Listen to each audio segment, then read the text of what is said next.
ಸೇವಾದಳ ವಿದ್ಯಾರ್ಥಿ ನಾಯಕತ್ವದ ಶಿಬಿರದ ಸಮಾರೋಪ ಸಮಾರಂಭವು ಆಲೂರಿನ ವೀರಶೈವ ಕಲ್ಯಾಣ ಮಂಟಪದಲ್ಲಿ ಗುರುವಾರದಂದು ನೆರವೇರಿತು.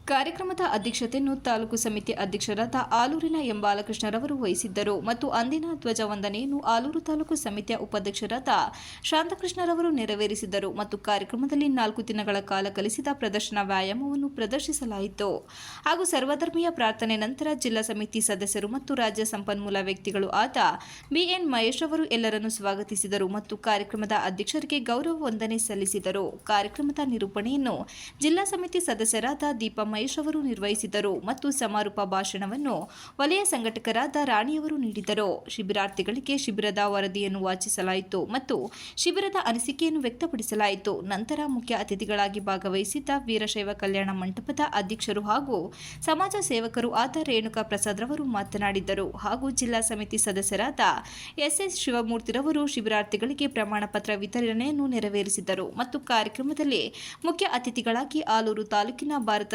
ಸೇವಾದಳ ಹಿರಿಯ ಕಾರ್ಯಕರ್ತರಾದ ಪುಟ್ಟಣ್ಣ ಸರ್ ಅವರು, ತಾಲೂಕು ಸಮಿತಿಯ ಸದಸ್ಯರು ಹಾಗೂ ತಾಲೂಕು ಕನ್ನಡ ಸಾಹಿತ್ಯ ಪರಿಷತ್ ಆಲೂರಿನ ಅಧ್ಯಕ್ಷರಾದ ಗೋಪಾಲಕೃಷ್ಣರವರು ಮತ್ತು ಉಪಾಧ್ಯಕ್ಷರಾದ ಶಾಂತಕೃಷ್ಣರವರು ಹಾಗೂ ಉಮಾ ರವಿ ಪ್ರಕಾಶ್ ರವರು ಹಾಗೂ ಶಿಬಿರಾರ್ಥಿಗಳಿಗೆ ಪ್ರಮಾಣ ಪತ್ರಕ್ಕೆ ಸಹಕಾರ ನೀಡಿದ ಸಕಲೇಶಪುರದ ತಾಲೂಕು ಸಮಿತಿಯ ಉಪಾಧ್ಯಕ್ಷರಾದ ಮತ್ತು ಲಯನ್ಸ್ ಕ್ಲಬ್ನ ಅಧ್ಯಕ್ಷರು ಆದ ಕೃಷ್ಣಪ್ಪ ಪೂಜಾರಿ ಅವರು ಮತ್ತು ಆಲೂರು ತಾಲೂಕಿನ ಹಿರಿಯ ಶಿಕ್ಷಕರಾದ ಚಂದ್ರಪ್ಪರವರು ಹಾಗೂ ಪರಮೇಶ್ ಅವರು ಮತ್ತು ಬಾಲಕಿಯರ ಪ್ರೌಢಶಾಲೆಯ ತುಳಸಿರವರು ಹಾಗೂ ಮಾನಸ ಪ್ರೌಢಶಾಲೆಯ ನಾಗರತ್ನಮ್ಮ ಅವರು ಮತ್ತು ಅರಕಲಗೂಡು ಬಾಲಕಿಯರ ಶಾಲೆಯ ಶಿಕ್ಷಕಿ ಅನಿತರವರು, ಪೂರ್ಣ ಶಾಲೆಯ ದೈಹಿಕ ಶಿಕ್ಷಣ ಶಿಕ್ಷಕರಾದ ಪುಟ್ಟರಾಜು ಅವರು ಮತ್ತು ವೀರಶೈವ ಕಲ್ಯಾಣ ಮಂಟಪದ ಸಿಬ್ಬಂದಿ ವರ್ಗದವರು ಮತ್ತು ಸುಮಾರು 90 ಶಿಬಿರಾರ್ಥಿಗಳು ಕಾರ್ಯಕ್ರಮದಲ್ಲಿ ಉಪಸ್ಥಿತರಿದ್ದರು. ನಂತರ ಶಿಬಿರದ ಸಭಾ ಕಾರ್ಯಕ್ರಮವನ್ನು ರಾಷ್ಟ್ರಗೀತೆಯೊಂದಿಗೆ ಮುಗಿಸಲಾಯಿತು.